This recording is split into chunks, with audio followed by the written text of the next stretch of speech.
Anyar ya?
Terus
Basuhnya bawa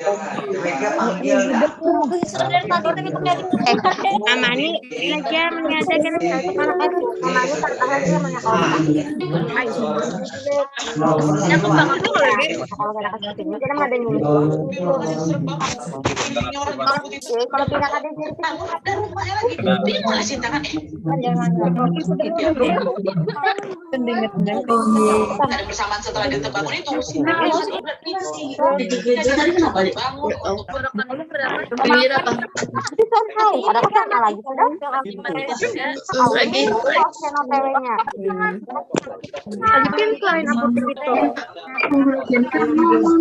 Dengar tadi Mas ini sih. Kalau mama Desi ke boleh ke rumah langsung. Enak sih lah. Boleh sih tinggal mandi di kamar. Loh,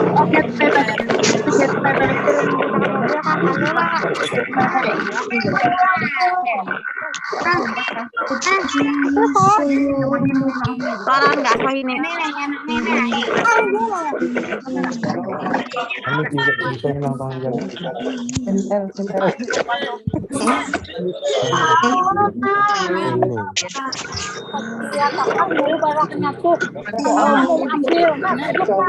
Benar pakai orang itu.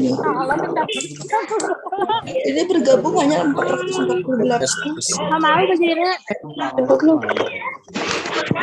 Hah?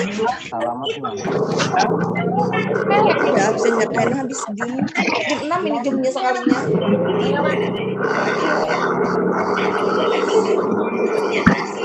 Pokoknya HP meladung. Mana?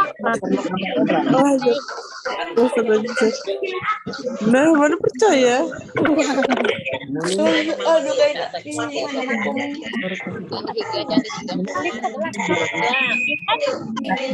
Matikan mic, matikan mic, matikan mic, matikan mic.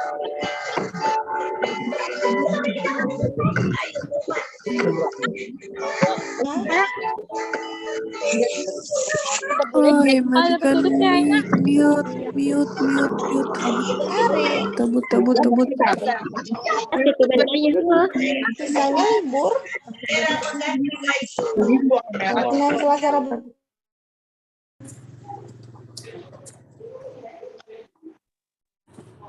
Aku ambil sih.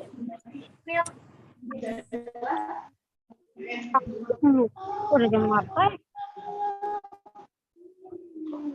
Ada.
Ada.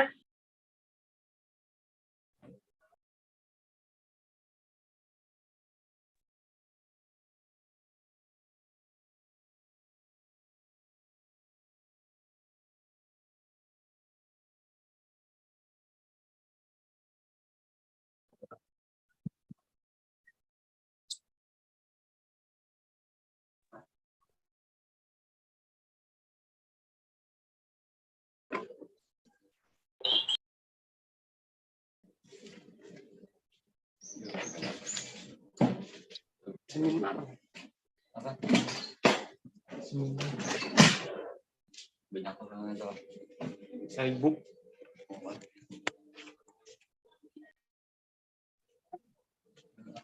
Hmm.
Cek 1 2.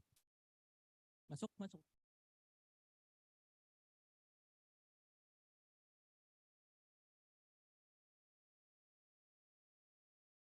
Cek.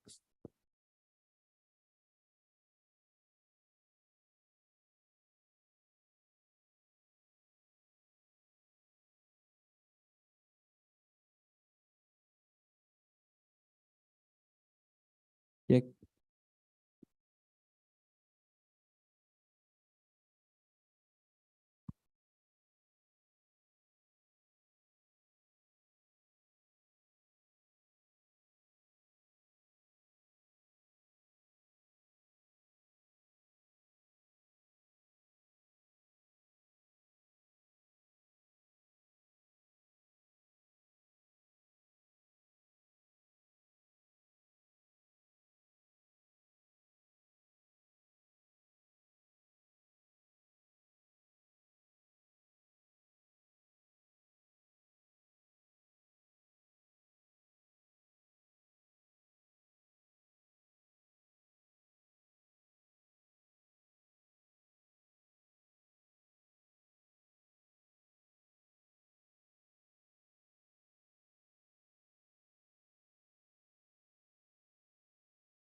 Check sound.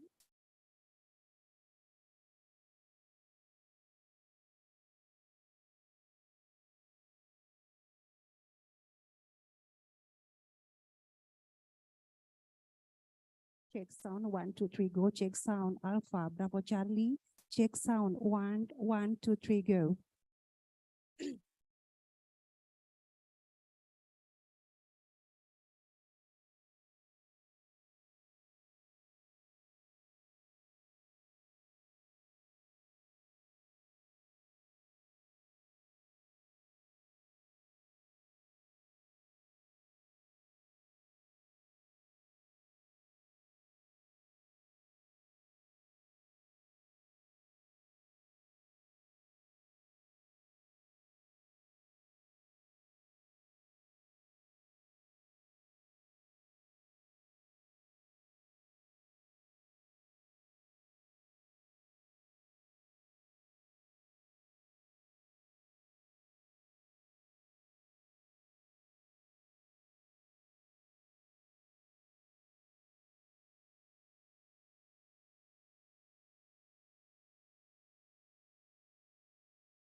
Hello, ladies and gentlemen, let's start now. Assalamualaikum warahmatullahi wabarakatuh. Good morning and good afternoon, ladies and gentlemen.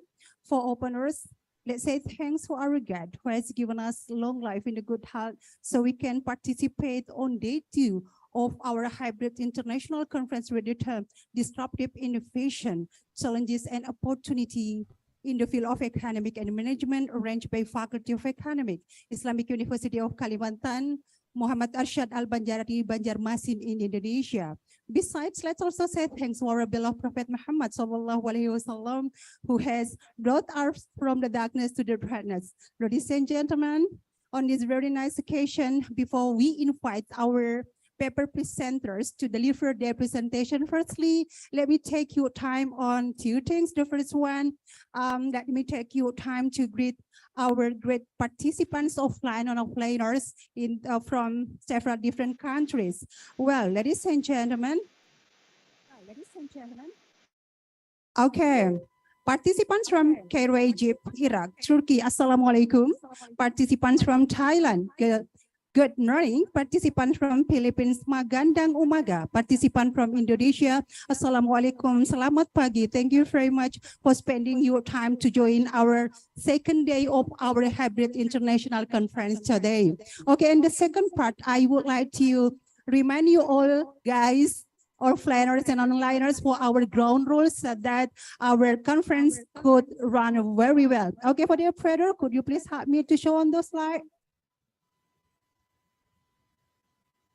Okay, as I said before, that there are 2 kinds of participants. There are onliners and offliners. Okay, for the ground rule for onliners, Okay, their respective hybrid international conference participants on learners want during the conference, the microphone would be muted by the house priest. Don't unmute. Number two, participants could ask a question during the presentation session by typing your question on chat text box. Okay, and number three, selected questions would be read by the moderator and would be answered by the speakers in a Q&A session. Number four, question and answer session would be done after the presentation session is finished, but it only divided into 2 sessions, or actually not 3 sessions, because there are only 2 presenters, 2 paper presenters from the lecturers. Okay, and then for number 5, back please. Number 5, certificate will be given to the participants who have filled up each certificate validation form at the end of this event, day 1 and day 2. Okay, so guys, make sure that you have already filled up the present list on day 1 and also today. Thank you. It is for the ground rule for the onliners. Now, could we move to ground rule for the offliners? Okay, guys, it is for you. All of you are here, guys. Okay, it is the ground rule. 1, during the conference, please silence your cell phone ringtone. Number 2, participants could ask a question directly to the speakers on Q&A session. Number 3, question and answer session will be done after the presentation session is finished. Number 4, question and answer session will be divided into 2 sessions, not 3 sessions. And the last number 5, certificate would be given to the participants who have filled up the list of attendance on day 1 and day 2. So guys, please make sure that you already fill up the present list. Okay, you sign your name on the paper. Okay, you just sign your name on the paper. Okay, that's all for the ground rule onliners and offliners. Okay, ladies and gentlemen, today we have 2 paper presenters from the lecturers. I don't forget to share the information that there are 2 kinds of paper presenters here. 2 paper presenters from the lecturers, and it will be done online and offline or hybrid, while paper presenters for the students will be done totally offline. Okay, that's the rule of our conference today. Ladies and gentlemen, now let's invite our 2 great paper presenters, Ms. Mutia and also Mr. Dr. Insinyur Sarizal Sadiq to come forward, sir. Okay, give applause to our 2 great paper presenters today.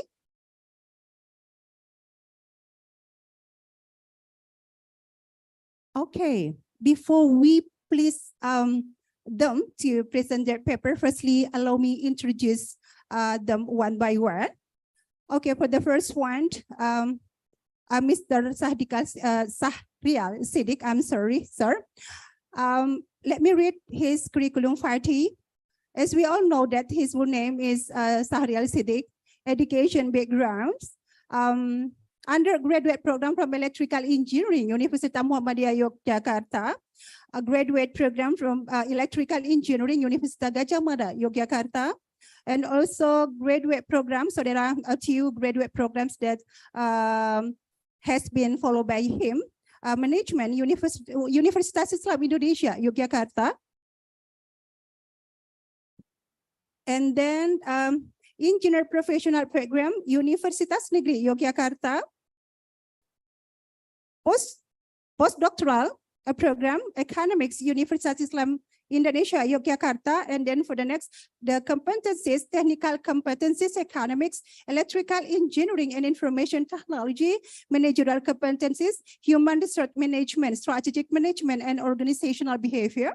Specialization, engineering management, engineering science and management science, electrical human resource management, EHRM, and accounting management. Work experiences, academic lecturer of Lambung Mangkurat University, reviewer of behavior and information technology, reviewer of academic journal, JRC, Universitas Muhammadiyah Yogyakarta, reviewer of academic journal, Universitas Ahmad Dahlan Yogyakarta, reviewer of academic journal, award of scholarship and traineeship, organization Kagama, IKA, UII, and others. That's all his curriculum vitae. And then before I invite, although it's better if I directly invite him to deliver his presentation, and then after that, I also would read Ms. Mutia's bibliography before she presents his material. So now, for economics in the time, let's invite our first paper presenter to start his presentation to Mr. Dr. Insinyur Rizal Sedik. The floor is yours. Thank you, sir, and give applause for him.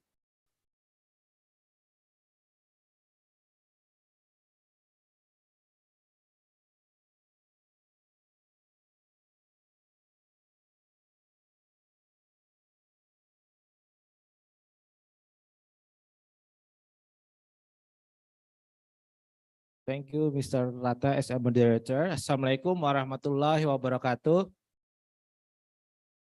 In this golden opportunity, I would like to present our paper with the theme challenge and opportunity in the field of economics and management, with subtheme the effort of research, improvement, and Islamic knowledge development in the field of economics and management at the Islamic University.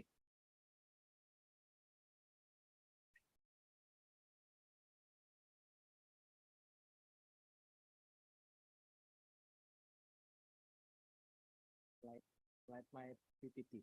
Yeah.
Ada langsung.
Ada main kita ya.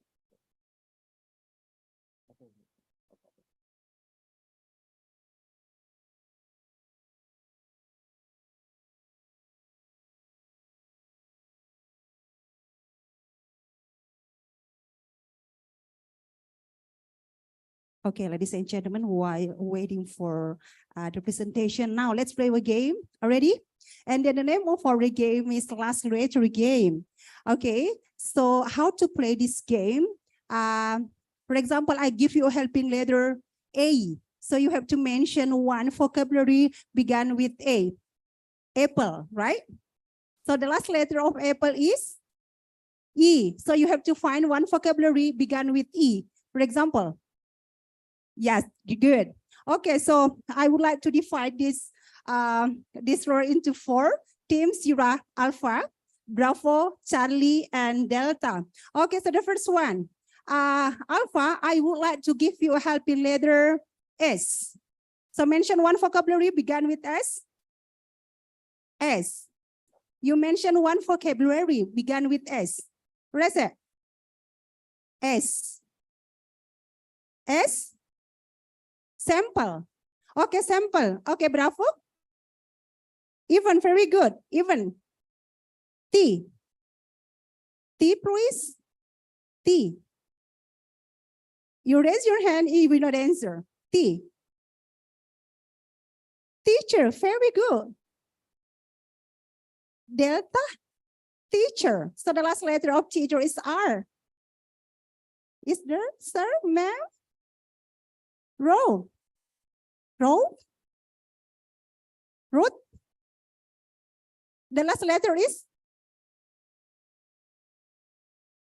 W. Okay, W, guys. I beg to Alpha. W. Yes, W. Wait. Bravo. Wait. T. Wait, right? The last letter of wait is white or wait. Wait. Wait. T. T-shirt. Okay, T-shirt. T. Time. Thank you. Next, I beg you, Alpha. Time. Time.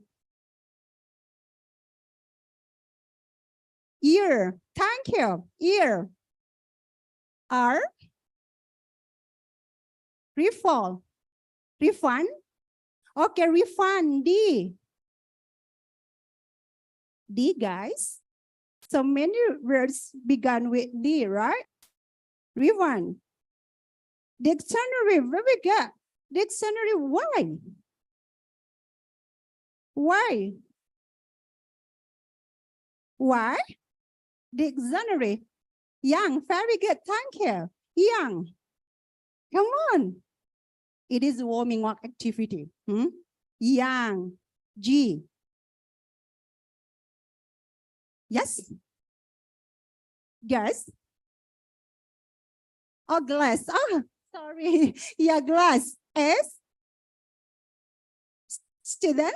Okay, thank you. Student. Student. T.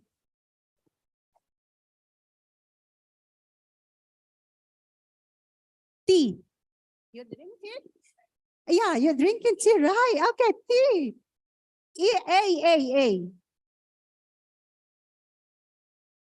A.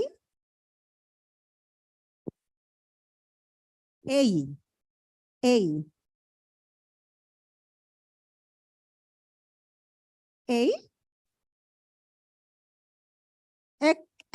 Egg. Yeah, okay, egg. T. Hello, guys. T. T. Ada ba? T. Tenor. R. Is that? Okay, thank you for the game. Give applause for our game today. Thank you so much. And now let's invite our first grade paper presenter to start his presentation. Floor is yours, sir. Thank you. Okay, thank you very much, Mrs. Ratna, SPD, MPD. Assalamualaikum warahmatullahi wabarakatuh.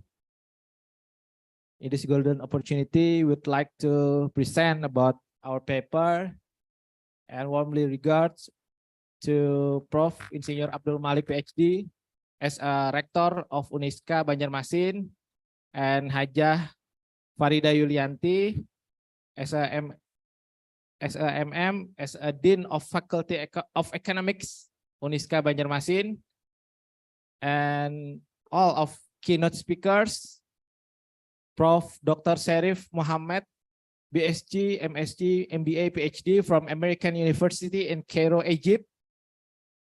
And then Dr. Al-Hamzah Al-Nur from Southern Technical University, Iraq. Professor Dr. Andes Muhammad Handri Imansyah, MAM, PhD from Lambung Mangkurat University. Associate Professor Dr. Sotera Atowangsa from Chiang Rai Rajabat University, Thailand. Dr. Jimani Manigo from University of Mindanao Tagum College, Philippines. Dr. Napon Santi Chia from Chiang Rai Rajabat University. And lastly, Associate Professor Dr. Erkor Bayram from University of Sinop, Turkey. And kindly regard to all of paper presenter, Della Parikasari, and then Muhammad Ferry Hernanda, and then Mrs. Mutia, Muhammad Taufik Hidayat, and then Mildawati, lastly Raisa Nurrahma Pratiwi.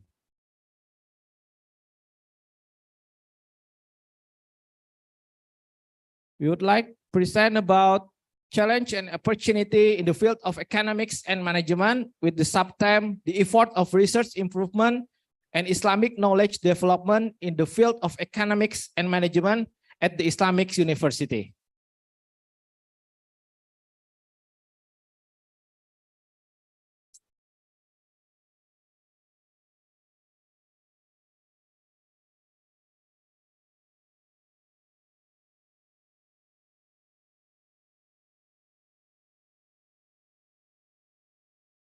Okay, for the introduction about challenge and opportunities in the field of economics and management in this industry 4.0 and society 5.0, the field of economics and management in dynamic and constantly evolving, presenting various challenges and opportunities for professionals and researchers. Next. Any challenge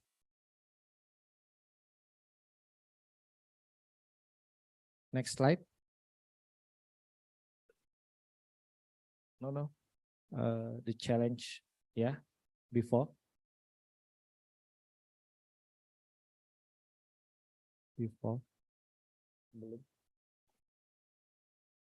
Next.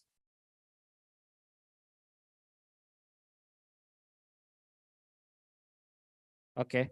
Any challenge in this for the opportunity? The first one is global economic uncertainty. Secondly, technological disruption. Thirdly, environmental sustainability. Fourthly, ethical dilemmas. Fifthly, data management and privacy. Sixthly, globalization. Seventhly, demographic shifts. And lastly, regulatory change. And then there is a challenge, and next, the opportunity. Any 10 opportunity. The first one is innovation. Secondly, entrepreneurship. Thirdly, sustainable business models. Fifthly, big data and analysis. Fifthly, global markets. Sixthly, education and training. Seventhly, digital transformation. Eight, public policy. And last but not least, economic consulting and social responsibility. We submit any 3 papers. The first paper with the title Communication Management of the Banjarmasin City River Tourism Communication in Digital Era.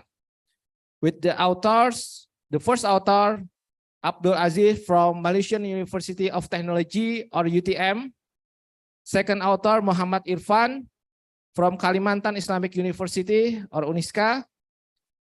Third author, me, from Lambung Mangkurat University. And the fourth author is Mr. Huzaini from Kalimantan Islamic University. Fifth author, Mr. Deki from Kalimantan Islamic University. And the sixth and the last author, Mr. Rizky Yuda Saputra and Agus Firdaus from Cahaya Bangsa University. And then the second paper with the title A Wetland-Based Village was banked in Sekumpul, Martapura District, Banjar Regency. With the first author, Prof. Sulasini from Kalimantan Islamic University, and second author, Mr. Adi Surya from Kalimantan Islamic University, and the third author, me, from Lambung Mangkurat University, and so on. And the paper 3 with the title Religiosity, Spirituality, and Individual Character in Work in the Age of Community 5.0. For the first writer is Mr. Huzaini, and second, Mr. Ipan from Kalimantan Islamic University or Uniska. Third author, me. And the fourth and the last author, Mr. Rizky Yuda and Mr. Agus from Cahaya Bangsa University. Next.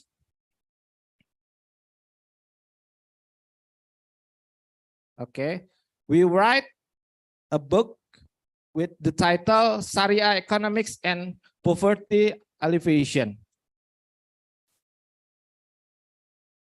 Study of Islamic economic law and approach Syekh Muhammad Arsyad Al-Banjari.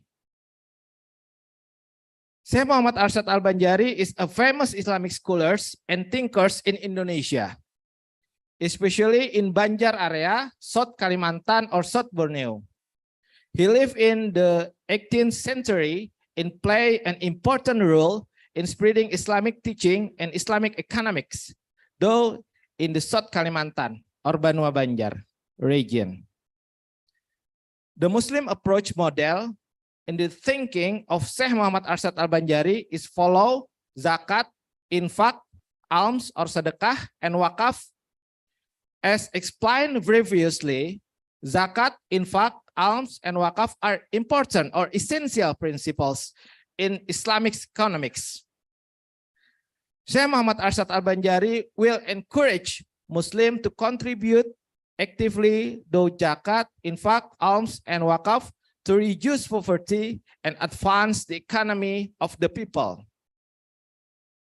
Syekh Muhammad Arsyad Al-Banjari classifies 5 types of zakat on assets, namely, firstly is zakat on mines, secondly, zakat on rikas, thirdly, zakat on gold and silver, fourthly, zakat on plants, and lastly, zakat on livestock. Next. And the business capital comes from halal sources. He emphasized the importance of using capital sources from halal sources in accordance with Islamic Sharia principles. This avoids the practice of usury or sources of fund originating from haram activities. And then emphasize a worker profession. Syekh Muhammad Arsyad Al-Banjari probably encourage Muslims to work hard and honestly in various professions. This will create a strong and sustainable Islamic economic foundation. And then use a gold as a standard of value. The use of gold as a standard of value or medium of exchange in the economy is a common characteristic in Islamic economic law. Gold has intrinsic value and stability, which is considered to be accordance with Islamic Sharia principles. And last but not least, Sharia compliant regulation. Syekh Muhammad Arsyad Al-Banjari supports the existence of regulation and rules that are in accordance with Islamic Sharia principles to regulate Islamic economics activities in Banua Banjar. This includes Islamic Sharia banking, for example, zakat regulation, and ethical guidelines in business.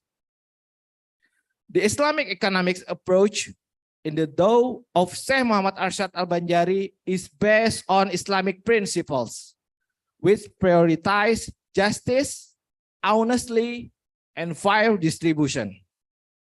However, it is important to remember that Syekh Muhammad Arsyad Al-Banjari's Islamic economic Dawah has developed according to the context and the era in which he lived. And Islamic economic or Sharia economic Dawah can vary in various cultures and time periods. He lived and contributed to Banua Banjar with his immediate Dawah and works.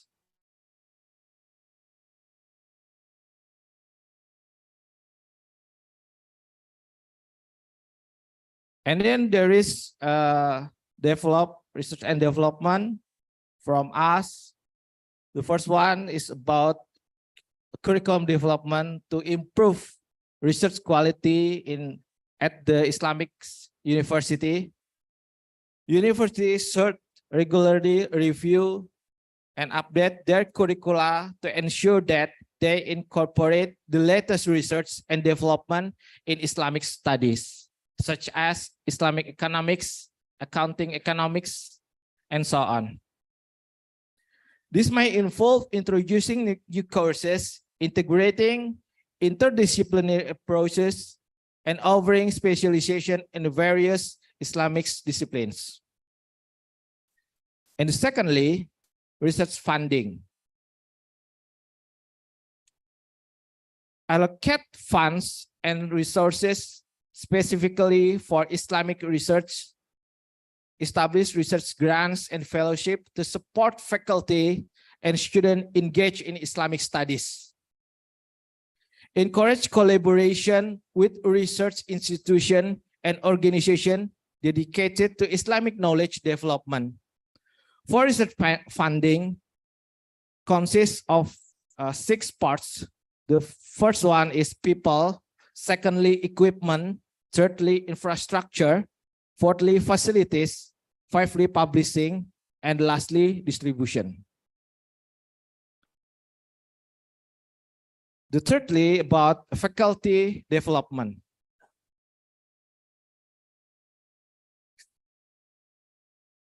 Invest the professional development of faculty members in Islamic studies. Provide opportunities or chance from them to attend conference, workshop, hybrid international conference, and so on, and seminar, and support their research endeavors. Attract and retain top scholars in the fields, specifically in economics, in business, and management, and accounting, and so on.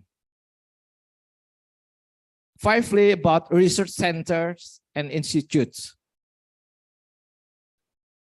Establish dedicated research centers or institute. Next slide. Focus on Islamic studies such as Sharia economics, accounting economics, and so on. These centers can serve as a hubs for research, collaboration, and the dissemination of knowledge or insight. They can also facilitate partnership with other universities and research organizations, such as local university or national university or international university in the world. And then library resources. Build comprehensive libraries with a rich collection on Islamic texts, such as Sabil al-Muhtadin, created by Syekh Muhammad Arsyad Al-Banjari, manuscript and academic journals, national journal or international journals. Access to relevant resources is crucial for the scholars, Islamic scholars, and students pursuing Islamic studies. And then interdisciplinary collaboration. Encourage interdisciplinary collaboration, fostering partnership between departments such as economics, business, management, theology, philosophy, history, law, and science. This approach can yield innovative insight and promote a holistic understanding of Islamic knowledge. And then international collaboration. For the internal collaboration, we would like to promote international collaboration and exchange program with universities and scholars from Islamic countries such as Egypt, King Saudi Arabia, Yemen, Morocco, and so on, and the other parts of the world. This can broaden perspective and facilitate the sharing of diverse knowledge. And then community engagement. We would like to engage with the local and global Muslim community to bridge the gap between academia and society. University can organize lectures, workshops, and seminars that are accessible to the public, fostering a better understanding of Islamic knowledge. And then online resources. Next slide, please. Okay. Develop online platform, open access resources, Islamic studies, making research and knowledge more accessible to a broader influence, including students, researchers, and the general public. Next. Any ethical consideration. We would like to ensure that research in Islamic studies adheres to ethical standards, including respect for religious sensitivities and cultural diversity. Encourage scholars to engage with contemporary issues and challenges facing the Muslim world. And then publication and dissemination. We would like to encourage scholars to publish their research finding in reputable academic journals and books, such as in Quartile 1 or Quartile 2 for top-tier journal in the world, or Web of Science Index, and so on. University can also support the publication of a journal dedicated to Islamic studies. And then peer review and quality assurance. Establish religious peer review processes to maintain the quality and integrity of research in Islamic studies. Encourage transparency and scholarly debate. And last but not least is about diversity and inclusion. Promote diversity among faculty, students, and researchers in Islamic studies, and then encourage the inclusion of different perspectives or point of view and voices, fostering a more comprehensive understanding of Islamic knowledge. And then by way of conclusion, in conclusion, next slide, please. The first conclusion, the field of economics and business or economics and management is marked by both challenge and opportunities, adapting to the evolving landscape, embracing technological advancement, and addressing issues of sustainability and ethics of key to success in this dynamic field. In the last conclusion, by implementing the strategies and fostering a conducive academic environment, universities can contribute significantly to the improvement of research and the development of Islamic knowledge, ultimately benefiting both the academic community and society as a whole. Thank you. There is my presentation. Wassalamualaikum warahmatullahi wabarakatuh. Waalaikumsalam warahmatullahi wabarakatuh. Thank you very much, sir, for sharing. And then give applause for our first presenter, paper presenter today. Well, ladies and gentlemen, before we invite our second paper presenters from the lecturer, firstly, allow me read her curriculum vitae.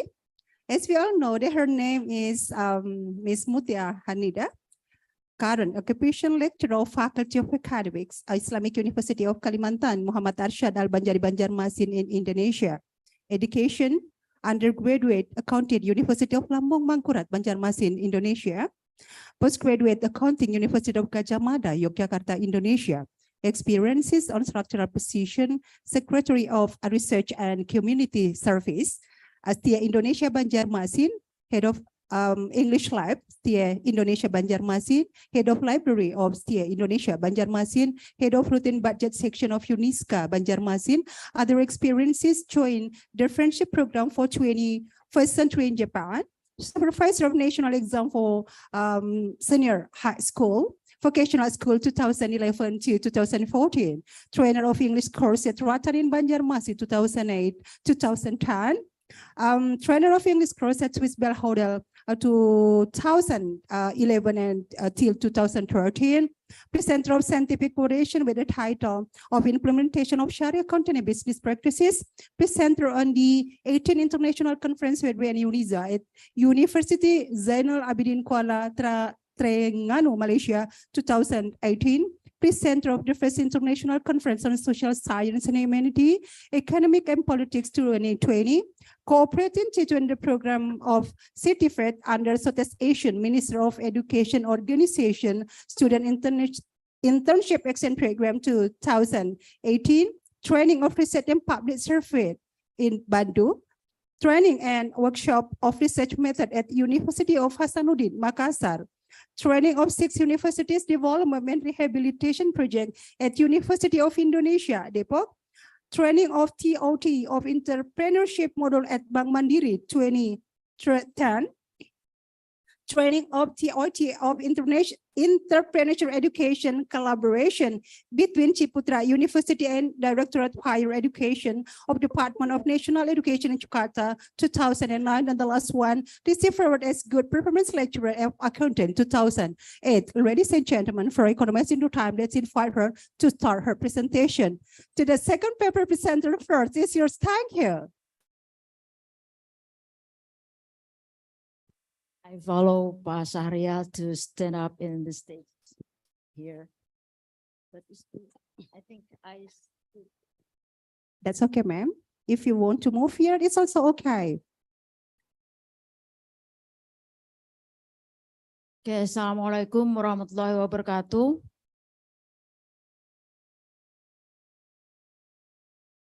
Good morning. I hope that all of you are fine today. Even though I have a little cough, but I'm very sorry. I hope that everything is going on better.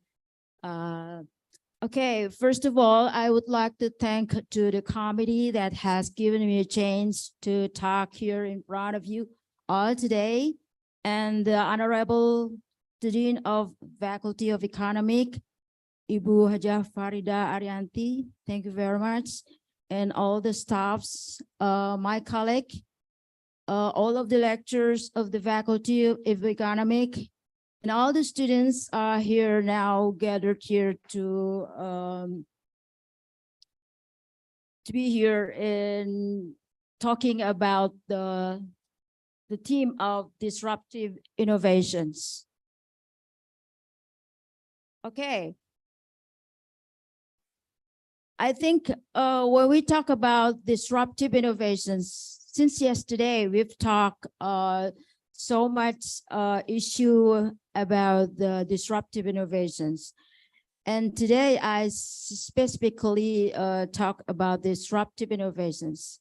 Actually, it's not the research that I do, but it is only literature.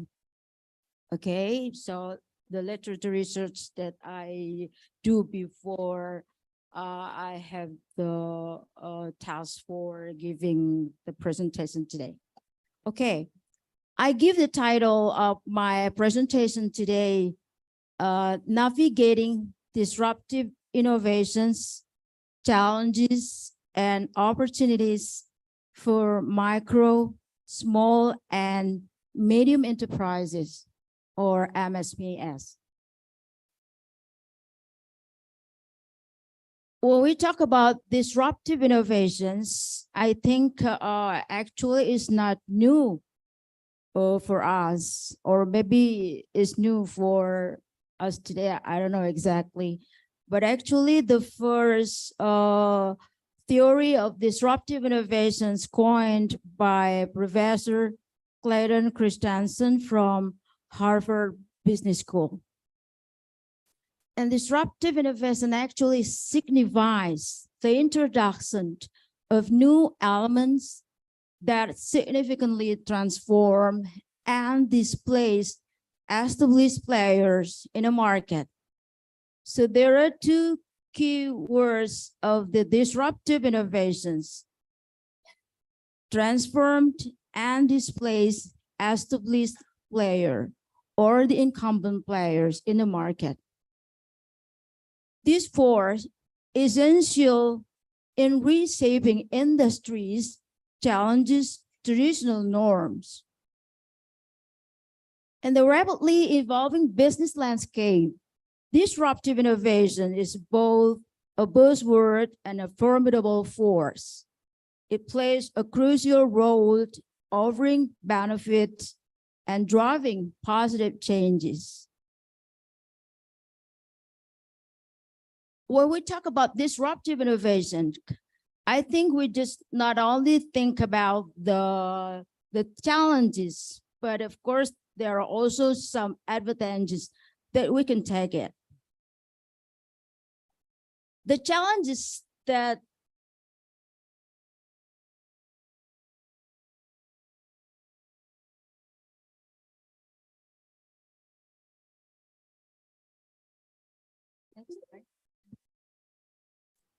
slide number.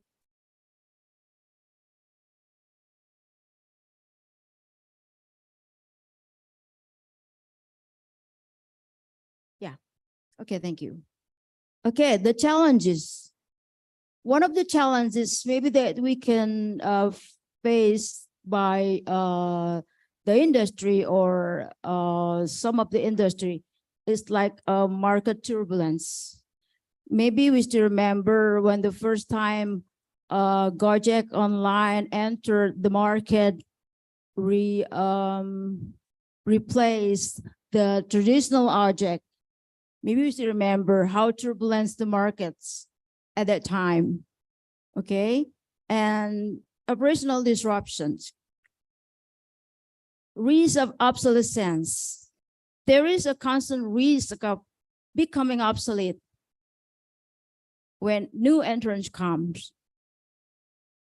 Financial pressure and resistance to change.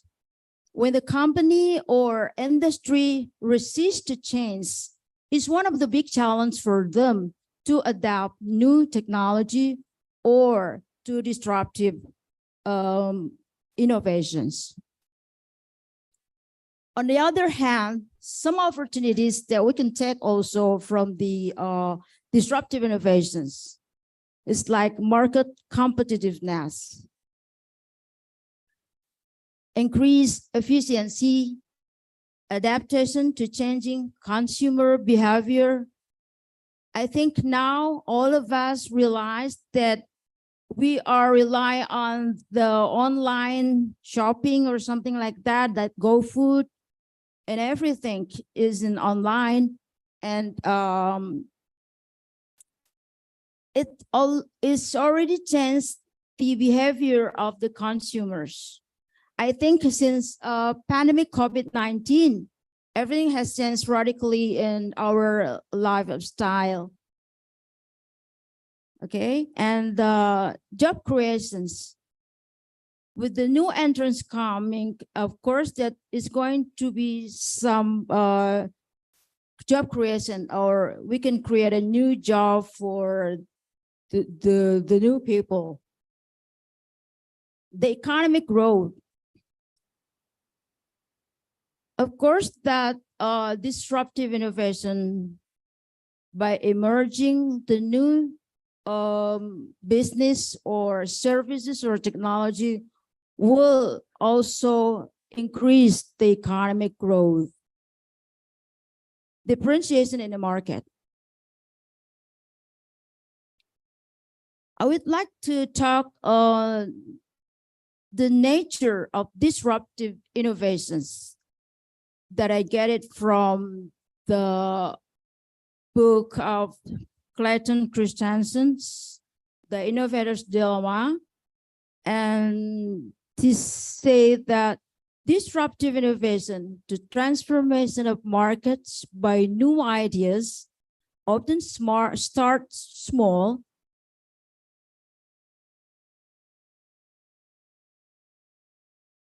focusing on simpler and more affordable solutions for specific groups. The key is to make things accessible and less expensive. Okay, so accessible and less expensive. That's the key word. Established companies might not notice these trends initially. Dismissing them as not fitting their usual methods or seeming less profitable. It seems like they don't care, but later on, they'll be shocked and surprised. Though underestimated by established players, this approach makes the competition change. New companies might do better than the established one, making a big shift in who leads the market. So I think when we talk about disruptive innovation, we're going to talk who's going to lead the market in the next future. The changes from disruptive innovation last a long time, reshaping industries and making older business models obsolete. We can see some examples of disruptive innovations. Product, smartphone. Maybe a couple of years ago, we still know that cellular phone, and now it has been disrupted by smartphone. Everyone now has, of course, that think that the smartphone is a very important thing. You cannot leave your phone at home. Streaming services. Maybe we still remember few years ago, there were still a lot of video rental, and now we cannot find it anymore because it's been replaced by the Netflix. So you can choose any movies you want, anytime you want. So it's really give the convenience for all people. So the industry, or maybe the company who rents the video or something like that, or the cassette or DVD, now is already obsolete.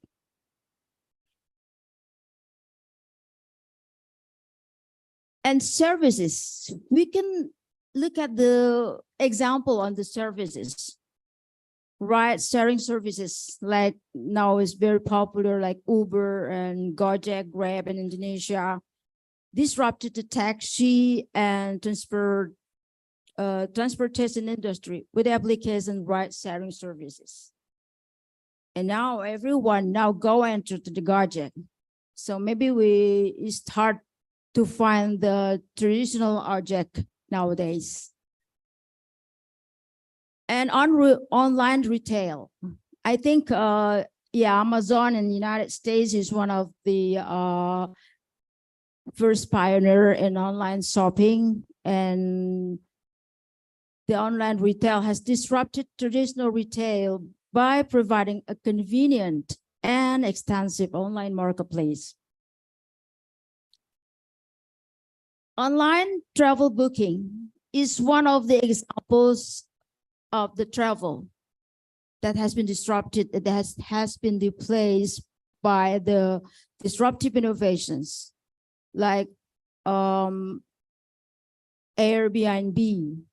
Anyone can rent their house via the Airbnb. You don't have to build the big hotel.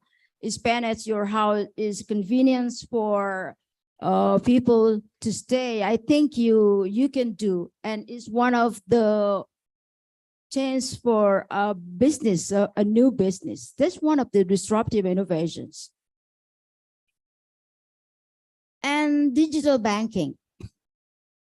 Fintech companies and digital bank disrupted traditional banking services by offering online banking. Maybe we can see that some of the employees in the bank will be replaced by the online banking.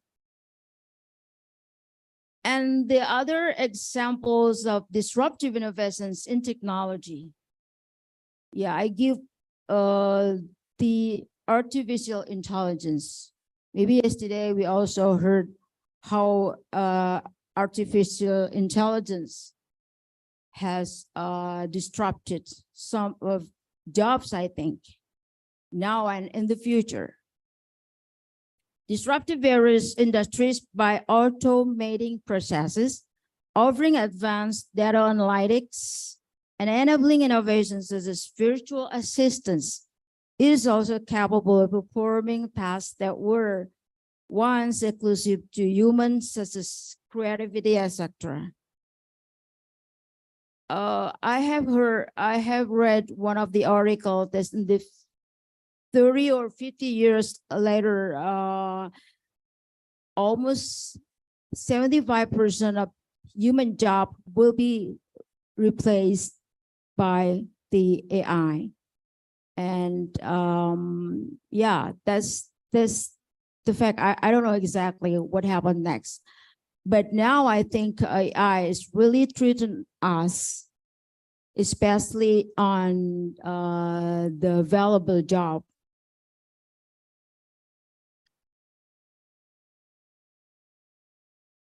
Okay, I also relate the disruptive innovation to micro, small, and medium enterprises.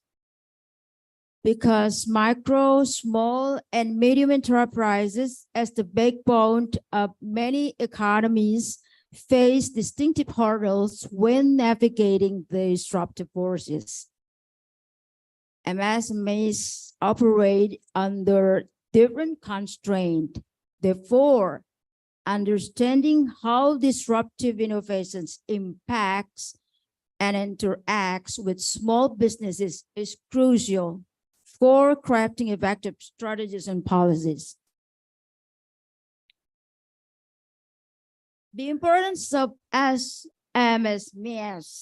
or micro, small, medium enterprises, based on the data from the cominfo.go.id, MSMEs contribute significantly to gross domestic product and workforce 61%, and are able to absorb 97% of the total workforce, but many operate with limited digital presence.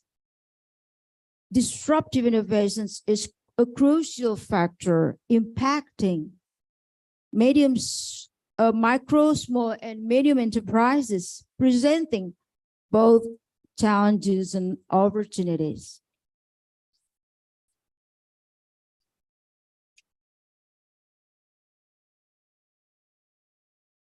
We can see some challenges and advantages of the micro, small, and medium enterprises. The challenges that uh, that be faced by the micro, small, and medium enterprises, like limited resources.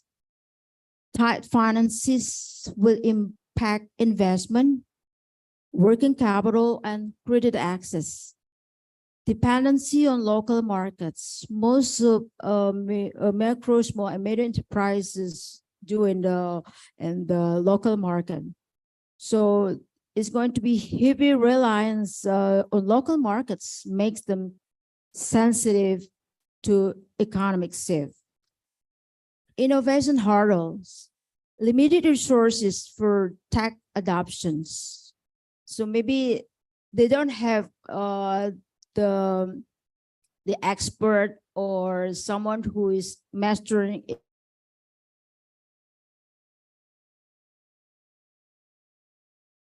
one of the innovation hurdles that they face.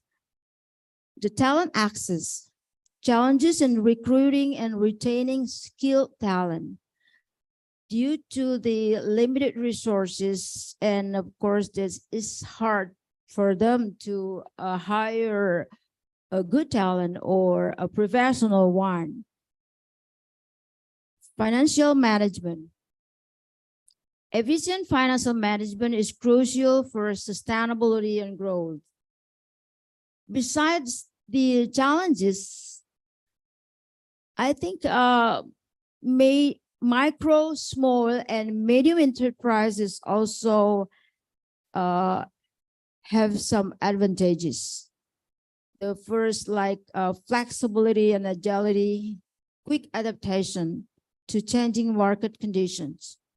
Yeah, due to the size, to small size, so I think it's more flexible for them, and more agility to is more agile to have the quick adaptation. Close customer relationship, strong personalized customer connections foster loyalty. Innovations and creativity. Micro, small, and medium enterprises excel in fostering a culture of innovation with fewer bureaucratic layers. They can experiment with new ideas. If we compare with the large companies, of course, that the bureaucracy in the big company maybe is more than one layer. So it's hard for them to quickly adapt to the situations.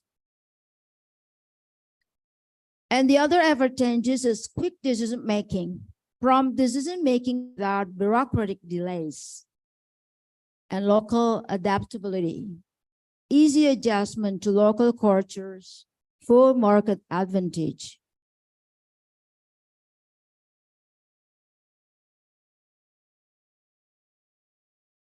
Some of the challenges, of course, that we should give them some strategies for micro, small, and medium enterprises. The advanced technology disruptive innovation poses a threat to MSMEs' existence without adaptations, leading to the challenges like loss of competitiveness and operational inefficiency. So there's no choice for them except adaptations. For the policymakers, business support and micro, small, and medium enterprises owners, understanding industry specifics is crucial for effective strategies. Some of the strategies that can be executed is like building a culture of innovations, investing in employees' training and development, leveraging data and analytics for informed decision-making, exploring alternative funding models.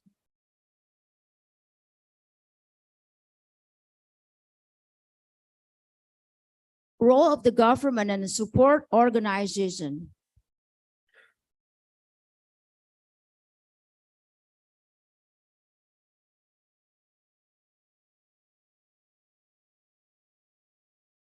Next slide.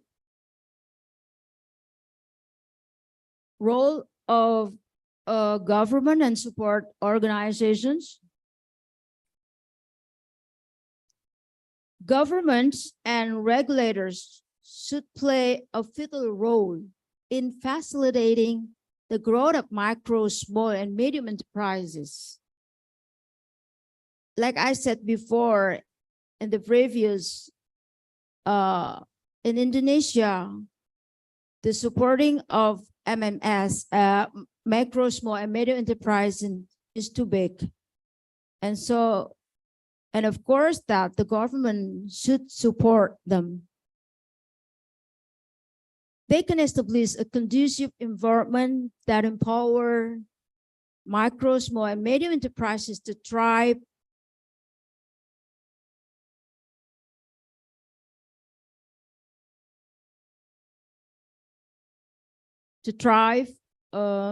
boost economic growth, and generate employment opportunities, ultimately fostering innovations, expansions, and global competitiveness. Policy recommendation for fostering innovation of MSMEs. First, financial incentives and support. It's like grant and subsidize, access to capital, education and training, grant and subsidize, skill development programs, regulatory reform, skill development programs, technology adoption support, market access and networking, government procurement policies, and business networking initiatives, data infrastructure and digitalization support, open data initiatives, and the financial support and incentives like subsidized loans. For example, like giving low interest loans, collateral-free loans, tax incentives, tax credit for research and development, reduce corporate tax rates. The other financial support that can be venture capital and equity financing, venture capital support, equity financing initiatives, and the capacity building and mentorships program. Mentorship funding, business development grants, sums that can be done by financial support and incentives. And educational programs and resources, they can give the entrepreneurship training program. It's like startup incubators and accelerators, entrepreneurship courses, technical and vocational training, skill development workshops, apprenticeship programs, digital literacy programs like digital skill training, e-learning platforms, financial literacy workshops, innovation and technology adoption training, market research and business development, market intelligence workshop, business development programs.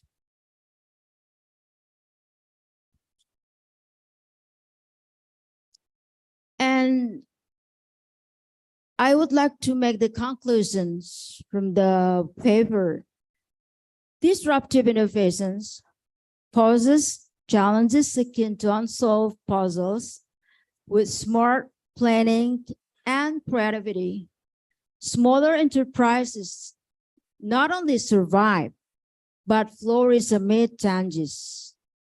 In the realm of micro, small, and medium enterprises educations, embracing change empowers growth, challenges on roadblocks, or is threatened. But learning opportunities, prioritizing adaptability, innovations, and strategic planning is crucial. Education transforms challenges into stepping stones guiding micro, small, and medium enterprises to thrive in a world of a constant change. So I think I add the continuous learner. So we have the continuous as must be a continuous learner, and I think we should critical analytic thinking, critical. Okay, I think that's what I can present today, and thank you very much. Thank you very much for the wonderful presentation, ma'am. And then now, ladies and gentlemen and sir, now we are going to the Q and answer session. We would like to divide this session into two sections. So for the first session, I would like to invite three of you guys for asking a question. And also for the second session, will consist of three questions. So we with the first. Okay, don't forget to stand up and you introduce yourself. Okay, one from here. How about here? Okay, Ga. Yes, you are the first. He is the second and then the third or the last. Okay, at the back. Thank you. Okay, for the first, could you please stand up?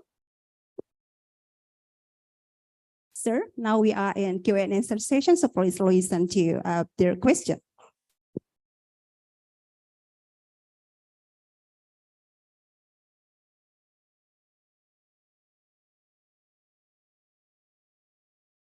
Yeah, don't forget to introduce yourself first, your faculty, and also your university. Good morning. My name is Ana Dewi Kitawati. I'm student from Economic Faculty, Islamic University of Kalimantan, Muhammad Arsyad Al-Banjari. The question from Mrs. Mutia. What are the potential risks and opportunities associated with collaboration between MSMEs and larger corporations to navigate disruptive innovation in the market? Thank you. Excuse me, Mary, do you get a point? No. Just keep the question first. Just want to know, do you get the point, ma'am, or do does he? Okay, good. Yes, the second question at the back. Okay.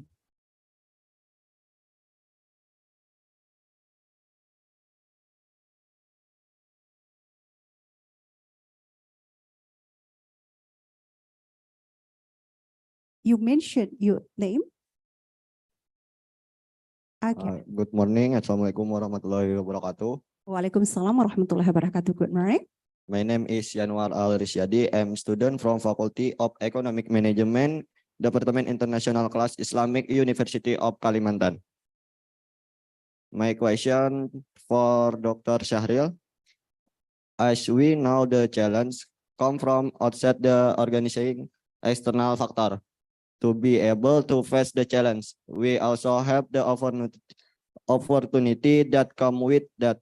But the problem is not everyone has the same access to get this opportunity. How can we deal with it in the fast-growing world in order not to leave behind?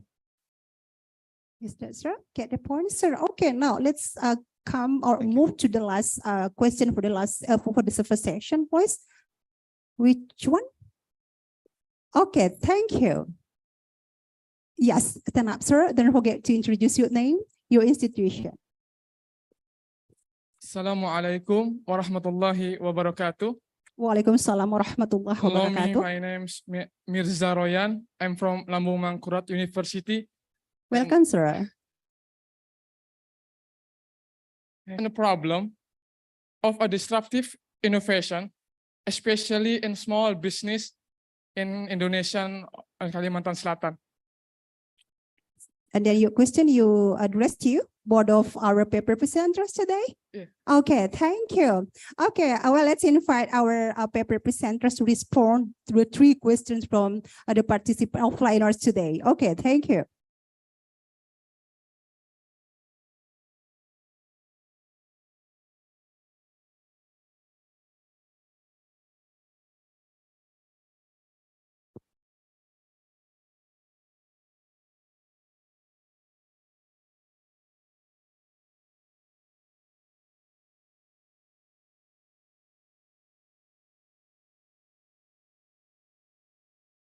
Okay, thank you. If I'm not mistaken, your name Anna, isn't it? Okay, so if I'm not mistaken that you ask, what about if medium, micro, small and medium enterprises collaborate with the large company. Is it right? Anna, is it right? Okay, well, when collaborating with the large company, of course that the micro, small and medium enterprises, when they collaborate with the large company, I emerge like the some potential risk, of course, of like loss of autonomy, okay, and just like unequal and bargaining power between big and the small one. So I think it doesn't mean that we don't have to collaborate with them, but the small company or the micro, small and medium enterprises should know better how the agreement is, because it's going to assure them or guarantee them how the collaboration actually will be. And of course that the risk, I think the biggest one is the autonomy and the bargaining power, I think. So because there is an equality between the big and the small. I think that's all. Okay, Anna, is that the answer of your question? Yes. Okay, thank you. So now let's invite Mr. Dr. Zahariza to respond the second question, sir. First, yours. Okay, thank you. I would like to answer the second question. How about dealing with disruptive innovation? For dealing with the disruptive innovation, typically involves several key strategies. For the first one is recognize that the disruptive innovation are inevitable, and it is essential to embrace change rather than resist it.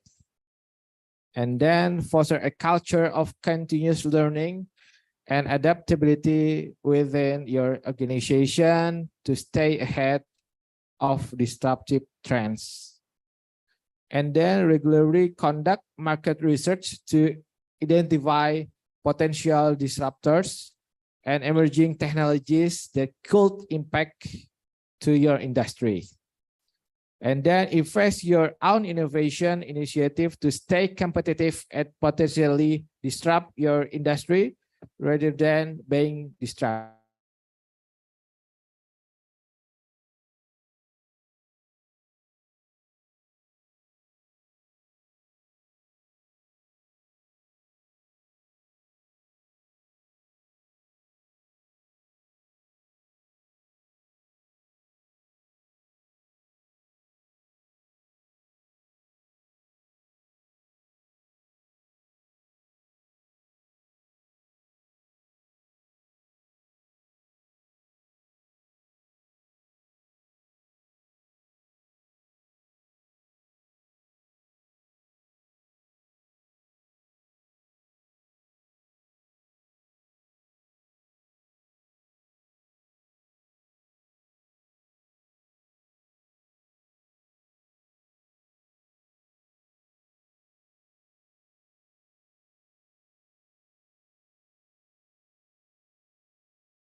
everyone now do the online shopping.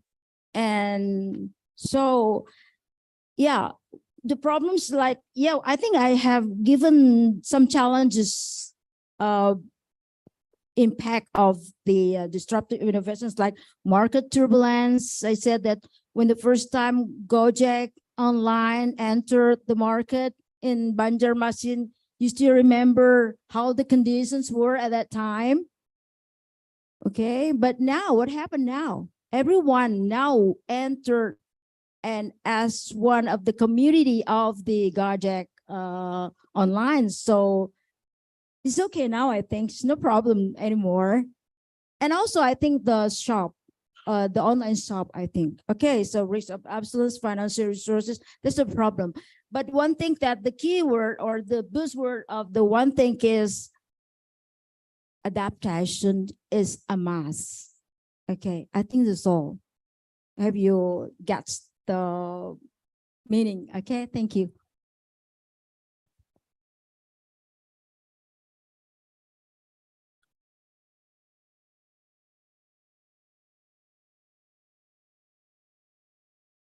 Okay, I would like to answer the question from Mr. Mirza from ULM Banjarmasin. While the disruptive innovation can drive economic growth and create opportunities, it also presents certain challenge and problem. Disruptive innovation can lead to job displacement in traditional industries as automation and new technologies replace existing tools and existing jobs. This can lead to short-term economic disruption in employment. Rapid technological advancement may create a gap between the skills needed for new jobs and the skills of the existing workplace, making it necessary to invest in retraining and education. And then disruptive innovation can create market uncertainty as established business might struggle to adapt to new business models and technologies. This can affect investment and business confidence. Regulators often struggle to keep pace with disruptive technologies, which can lead to inadequate or outdated regulation. This can hinder the growth of disruptive technologies and disruptive industries. For disruptive innovation, my separate income inequity as those with the skills and resources to benefit from new opportunities or new chance might thrive while others are left behind. Protecting intellectual property and innovation in disruptive industries can be challenging, which might deter some companies from investing in R&D, research and development. And disruptive technology such as artificial intelligence and biotechnology can raise ethical and societal concerns that need to be addressed to ensure responsible growth. Furthermore, while disruptive innovation can lead to long-term growth, they often entail short-term disruption, which can be challenging for business economics to navigate. By way of conclusion, the important to recognize the problems and work to mitigate their negative impact while harnessing to the potential benefits of disruptive innovation for long-term economic growth. This often involves government policies, educational initiative, and industry collaboration to address this challenge. Thank you. Okay, sir, thank you so much for the response. And then, ladies and gentlemen, now let's come to our last session of the Q&A session. I would like to invite three. Is there from lecturer? Yes, just now from Unlam, excuse me. Are you a lecturer, sir? Yes? No. Just now from Unlam. I'm sorry. Are you a lecturer? May I know? Yes. Are you a lecturer, sir? Thank you. Okay. Yes, voice student from Islamic University. And then I also invite one lecturer from Faculty of Economic, maybe lecturer. Is there any question from lecturer? Islamic University of Kalimantan? Okay, any question from lecturer? Okay, thank you. And then for the last one, just now, student? Yes, thank you. Okay, so there are three questions. Please, you are the first.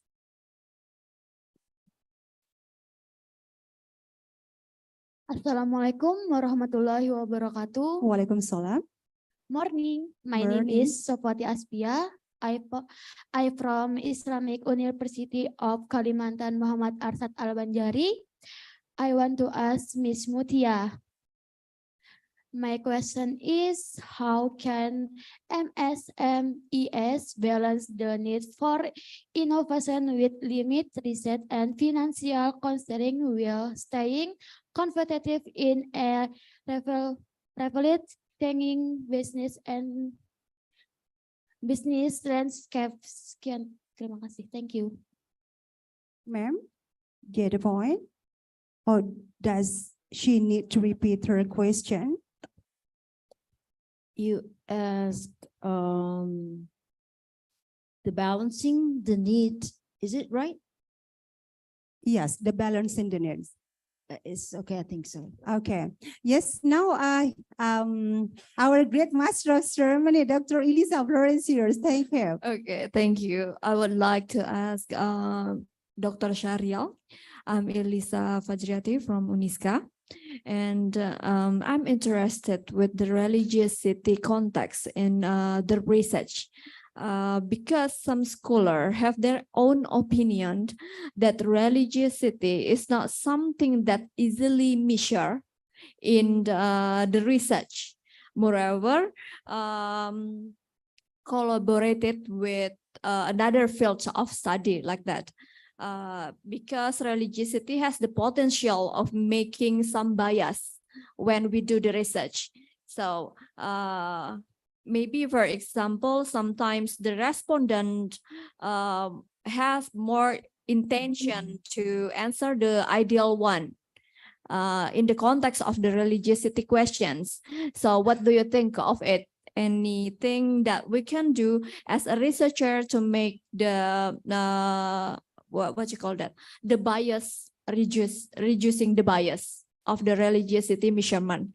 Okay, thank you. So you just ask him to know his point of view. Yes. Yes, yeah, so about the religiosity. okay, his point of view, sir. Okay, and then for the last question. Okay, first now is your turn. Thank you. Microphone, please.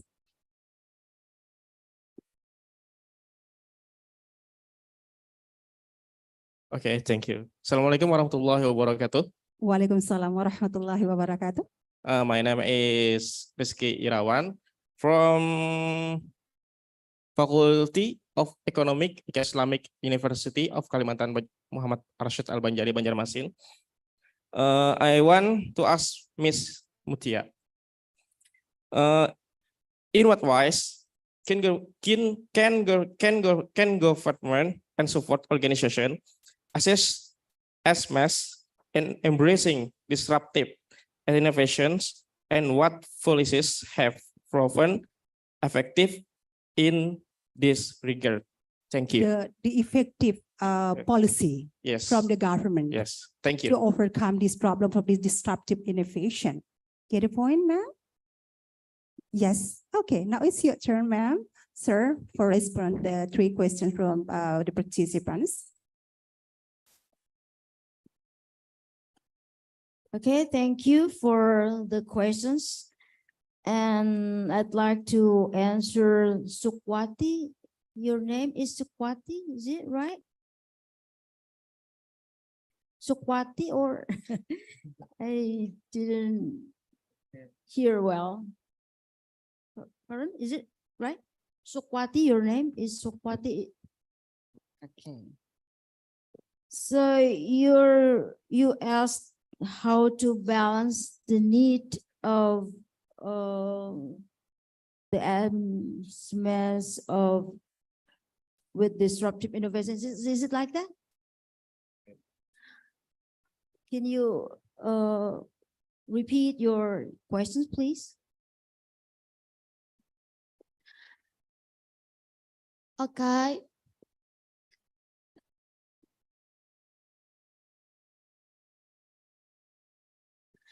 How can MSMEs balance the need for innovation with limited research and financial constraints while staying competitive in a rapidly changing business landscape?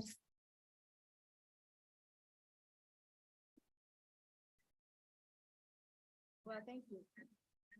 And like I said before in my paper that actually micro, small, and medium enterprises has some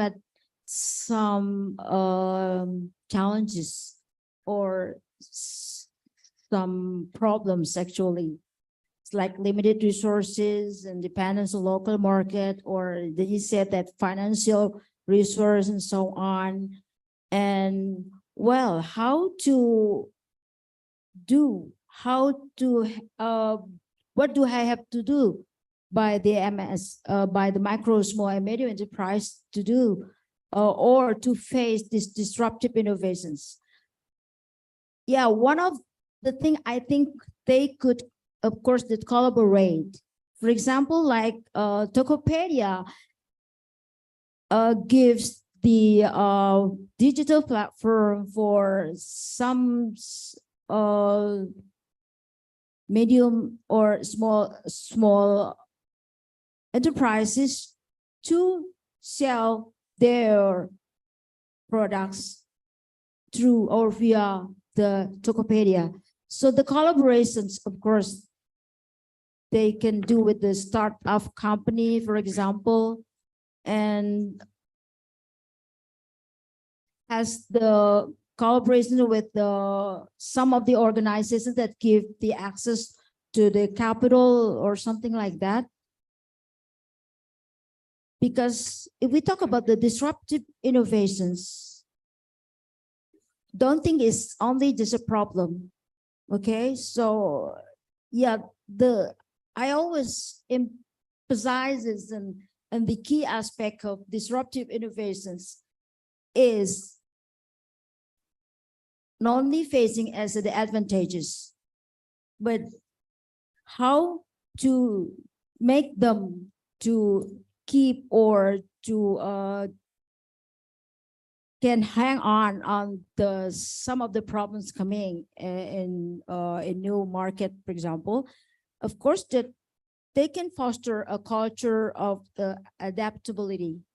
The culture of adaptability must be, I think, is very important for all of the micro, small, and medium enterprises to do that. Okay, and the important thing is, I think the continuous learning is one of very important thing, because if we do not do that, I don't know what to say. It's everything will be obsolete, and because the customer, all of the customer, of course, that they would like have the convenience and easier and simpler, and disruptive opinion is making accessible and affordable. That's the key, I think. I think that's all. Thank you.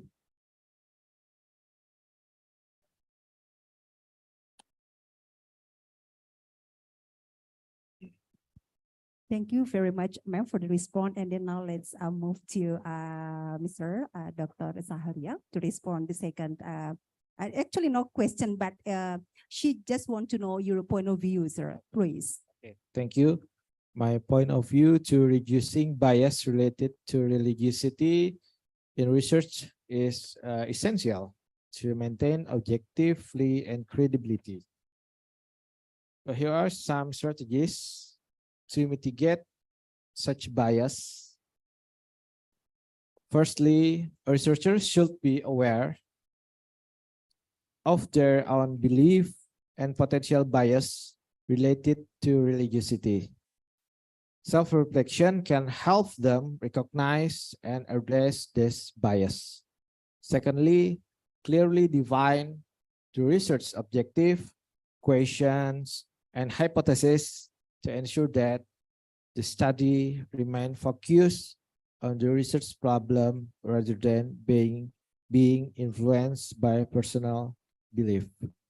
Thirdly, build diverse research teams with members from various religious backgrounds, or while few can help ensure a broader perspective and reduce bias. Fourthly, implement blind peer review processes in which reviewers and editors are not aware of the researchers' religious backgrounds or affiliations. This can help in unbiased evaluation. And then clearly documents the research methodology, including data collection and analysis procedures, to provide transparency and allow for security. And then use random and representative sampling method to reduce selection bias in your research. Next, ensure the survey question and interview prompt are neutrally worded and don't lead to biased responses related to religiosity. Researchers can undergo training on sensitivity and cultural awareness to minimize an intentional bias, conduct rigorous data analysis, and consider using statistical methods to control for potential bias in the data. Researchers should disclose any potential conflict of interest related to religiosity in their research, and then seek advice and feedback from colleagues and experts outside the research team to evaluate the objectivity and validity of the research. Last but not least, ensure that research follow ethical guidelines and it's reviewed by institutional review board or IRB to address ethical concerns. Thank you. Thank you, sir, for the response. Okay, and then, yeah, let's go on to the last question, ma'am. Rizky, can you repeat your question, Rizky? To make me sure to answer your questions. Okay, could you please repeat your question? Yes. Yes, but Okay. the strategy, or you can In what wise can government and support organization assist SMEs in embracing disruptive innovation, and what policies have proven effective in this region? Thank you. Okay, you ask about the role of the government, and I think in my paper I also has given some of the role of the government that can be done by the government. I mean, it's like giving the financial incentive and support. And I think that I know in micro and small medium enterprises, like when facing the pandemic COVID-19, the government gave the tax incentive. Okay, so that's one of the support or the role of the government to support the micro and small medium enterprises. And I think some of the tasks that can be done by the government is like the education and training. And it's like mentorship and the incubators. I think some of the universities maybe has already executed. I think it's also one of the way of the government to support the micro and small and medium enterprises. Okay, I think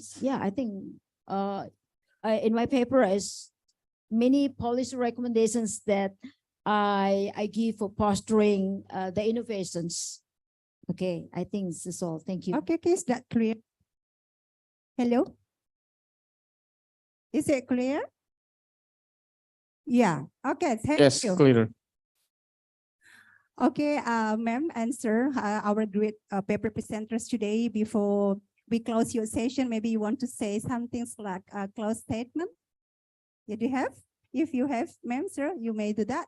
But if you don't have, you may go back to your set here. Yes. Okay, thank you, Mrs. Ratna, for giving me a closing statement for the international conference today. Okay, based on the theme that disruptive innovations, challenges and opportunities in the field of economics and management. And we are in the era of the globalizations, and the era of technology, digitalizations, and everything is on our eyes and in front of us. So we cannot we cannot get it away from the fact. But what should we do for adapting or for making us keep stride facing that the disruptive innovations in any area? I think it's not only just in the field of management and economic, but also in educations. And I think as because we are in the education's institutions, one thing that we should do is that we have to keep learning.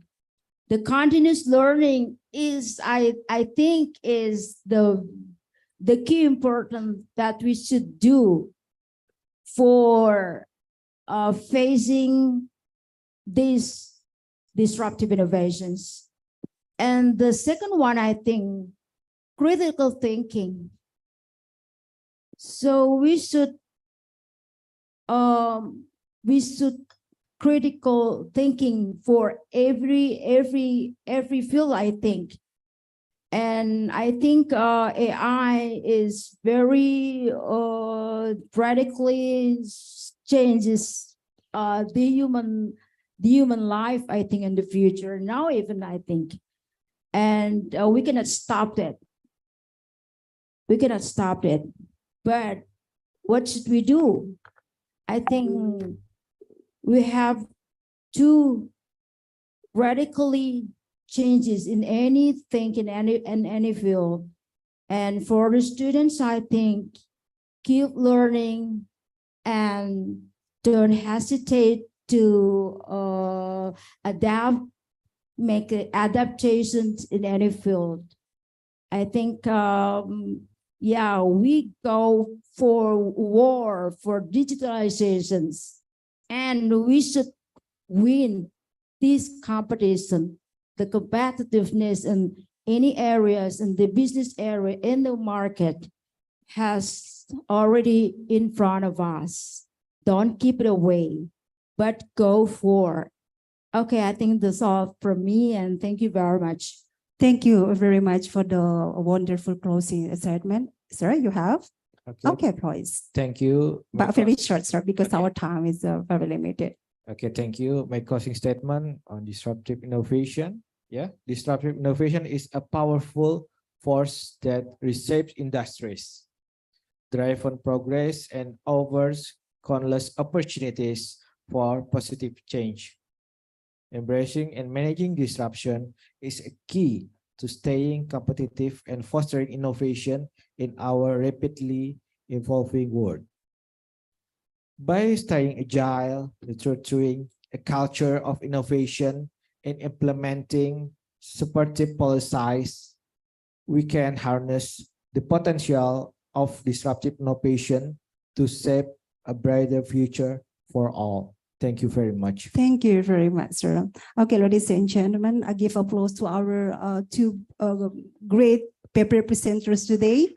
Thank you, sir. You may back to your seat, sir and ma'am. Thank you so much. Okay, ladies and gentlemen, especially for the onliners or online participants, since our next session will be totally done online. So please see the announcement on Zoom, because the committee has already sent the announcement for e-certificate validation firm. Again, we would like to remind all of onliners to see the announcement on Zoom.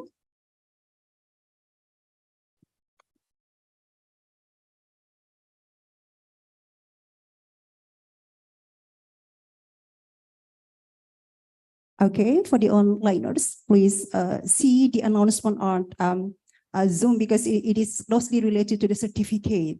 After this, we would like to continue our conference totally offline. So make sure all my lovely onliners to see the announcement and you do what the committee asks you to do. Again, we would like to say that it is very important for the getting certificate.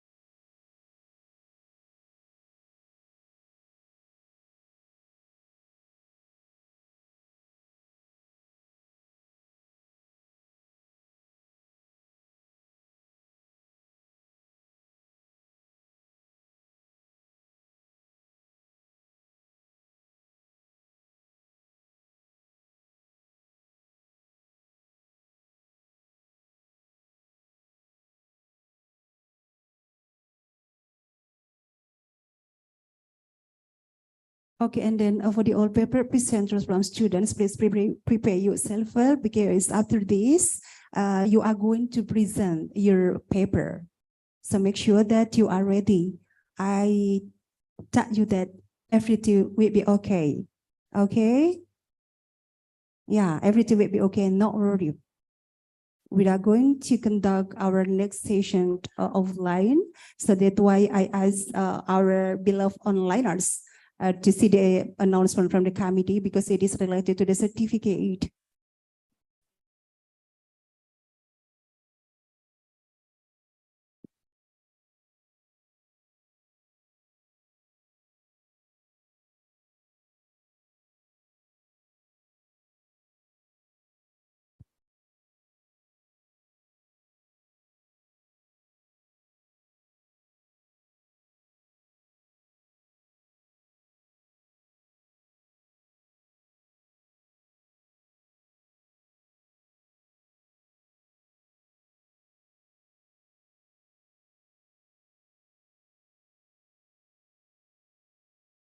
For the all onliners, make sure that you already seen the announcement from the committee, because several minutes from now, we are going to continue our session totally offline. So it means that Zoom and also YouTube would be closed by the committee. Thank you.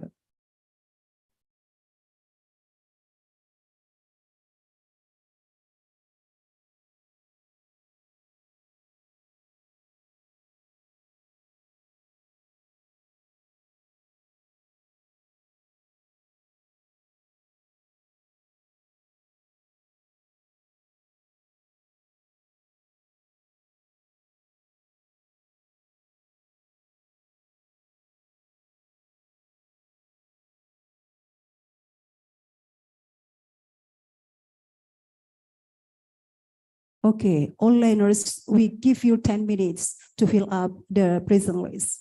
After 10 minutes, we're really sorry to say that our Zoom and also YouTube will be closed by the committee. Thank you.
Okay, ladies and gentlemen, for the next session, we are going to continue after break.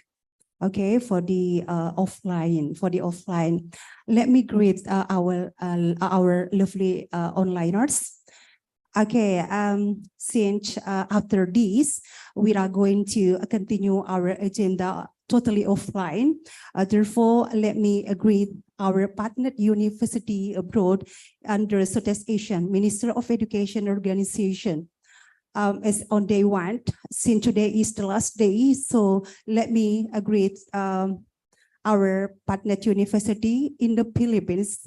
We have Pangasinan State University, Tarlac Agricultural University, Philippines Normal University, St. Louis University, University of Mindanao, North Luzon, Mindoro State College of Agriculture and Technology of Minska, Notre Dame of Marburg University, Remnam Institute, University of Santo Tomas, Lyceum of the Philippines, University Batangas, Don Mariano Marcos Memorial State University, University of San Jose Recoletos, University of Northern Philippines, University of Mindanao Tagum College.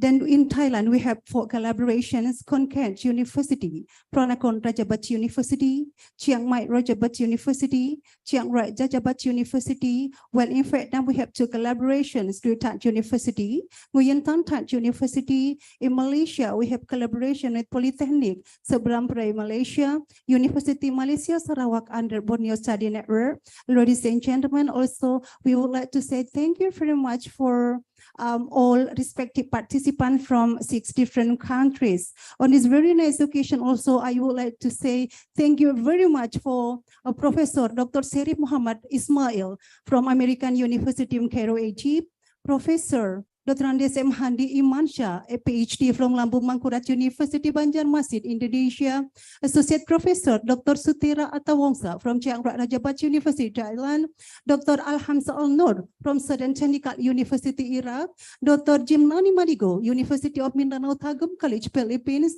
Dr. Nata Ponsanti from Chiang Rai Rajabat University, Thailand, and the last one is Associate Professor Dr. Ekol Bayram from University of Sinop, Turkey. Besides the keynote speakers, I also would like to say thank you very much for the paper presenter from the lecturers and also from the students. Even the students will present their paper totally offline. So let me say thank you to Dr. Insinyur Sarizal Sadiq from Lambung Mangkurat University, Banjarmasin, Indonesia, Ms. Mutia Hernida from Islamic University of Kalimantan, Muhammad Arsyad Al-Banjari, Banjarmasin, Indonesia, and also paper presenter from the students, Dela Patika Sari, Mildawati, Raisan Nur Rahmi Pratiwi, Muhammad Taufik Hidayat, and the last one is Ferry Hernanda. All of them are from Faculty of Economic, Islamic University of Kalimantan, Muhammad Arsyad Al-Banjari, Banjarmasin in Indonesia. Ladies and gentlemen, that's all our day 2. Yeah, online. Hybrid international conference today is we all already said to you that after this we are going to continue our session totally offline. Ladies and gentlemen, that's all our hybrid international conference today with the theme Disruptive Innovation, Challenges and Opportunity in the Field of Economic and Management. Thank you very much, and let's close our day 2 of our hybrid international conference today by saying Hamdallah. Alhamdulillahi Rabbil Alamin. Thank you very much for your kind attention. Assalamualaikum warahmatullahi wabarakatuh.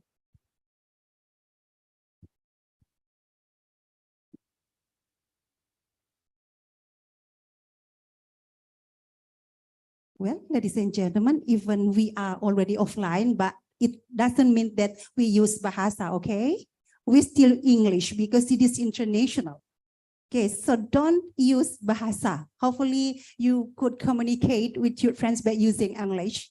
Even no one, no onliners, see or hear